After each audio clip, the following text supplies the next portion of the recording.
জয় আইয়ুব জয় আইয়ুব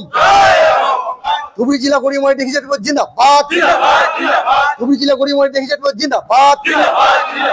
বটারহাট আঞ্চলিক গড়িয়ামারি দেখি যাতে জিন্দাবাদ বটারহাট আঞ্চলিক গড়িয়ামারি দেখি যাতে জিন্দাবাদ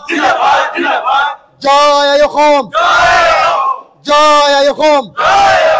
আজি আমি এই বটাৰহাটত এখন সাধাৰণ সভা পাতিছো দেশী মানুহক লৈ আমি ইয়াতে এখন সদৌ অসম গড়িয়ামাৰি দেখি জাতি পৰিষদৰ আঞ্চলিক কমিটি গঠন কৰাৰ উদ্দেশ্যে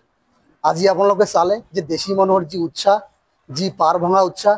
আজি ইমান মানুহ এই বৰষুণতো যি মানুহ আহিছে এই মানুহখিনিৰ উপস্থিতিত আমি কিন্তু ইয়াত এখন 41 জনীয়া কমিটি গঠন কৰিছো ইয়াতে আমি সভাপতি হিচাপে জাহাঙ্গীৰ আলী তাৰ জাহাঙ্গীৰ আলম কাৰ্যকৰী সভাপতি আৰু সাধাৰণ সম্পাদককে ধৰি আমি কিন্তু আজি ইয়াত 41 জনীয়া এখন কমিটি গঠন কৰিছো ইয়াত কমিটি গঠন কৰাৰ উদ্দেশ্য হৈছে আপোনালোকে জানে যে দেশী মানুহৰ দেশী জনগোষ্ঠীয় মানুহৰ বিভিন্ন সুযোগ সুবিধা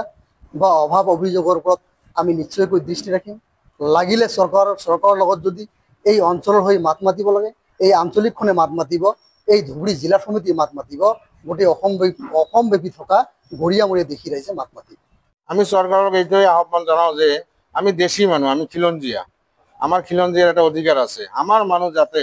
গোটেইখিনি অসমত কাম কৰি স্বাৱলম্বীভাৱে কাম কৰি খাব পাৰে তাৰ কাৰণে আমাৰ এটা পৰিচয় আছে আৰু এইখিনি পৰিচয় আমাৰ সুকীয়া কৰাৰ কাৰণে আমি চৰকাৰৰ ওচৰত দাবী জনাইছো আৰু আমাক জৰীপ অতি সোনকালে আমাৰ জৰীপ কৰিবৰ কাৰণে আমি এটা দাবী জনাইছো আমাৰ সদৌ অসম গড়িয়ামাৰি দেশী জাতি পৰিষদ আমি যেহেতু দেশী মানুহ আমাৰ সংগঠন দুই এটা থাকিব আমি আমাৰ সংগঠন আমাৰ গড়িয়ামাৰি সদৌ অসম গড়িয়ামাৰি দেশী জাতি পৰিষদৰ আমাৰ সংগঠনৰ যিখিনি কমিটি আছে আমি কমিটি বনাই আছো আৰু গোটেইখিনি ঠাইত আমাৰ কমিটি আছে আজি বটাৰহাটতো আমি এখন কমিটি পুনৰ গঠন কৰিলো আৰু এই কমিটিখনে আগামী দিনত আমাৰ বটাৰহাট অঞ্চলৰ যি সমস্যা আছে সেইখিনি সমস্যাৰ ওপৰত নজৰ দিব সিহঁতে আৰু লগতে আমি জিলা সমিতিৰ পৰাও আমি নজৰ দি আমি আমাৰ সমাজৰ যিখিনি সমস্যা আছে আমি সমাধান কৰিবলৈ চেষ্টা কৰিম আগামী দিনত